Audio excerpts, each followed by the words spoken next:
மதுரை மீனாட்சியம்மன் ஆலயத்தில் நடைபெறும் நவராத்திரி திருவிழாவின் 2வது நாளில் ஊஞ்சலாடும் சிறப்பு அலங்காரத்தில் பக்தர்களுக்கு மீனாட்சியம்மன் காட்சியளித்தார். பூக்களால் அலங்கரிக்கப்பட்ட ஊஞ்சலில் தங்க மகுடம் அணிந்து காட்சியளித்த மீனாட்சியம்மனை ஏராளமான பக்தர்கள் தரிசித்தனர்.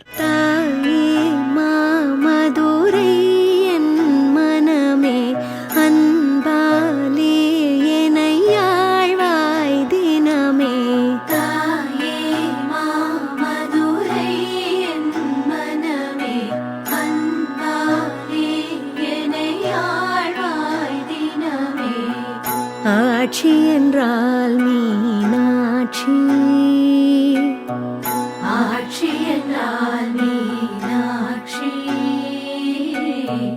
என் மனதில் அவள் காட்சி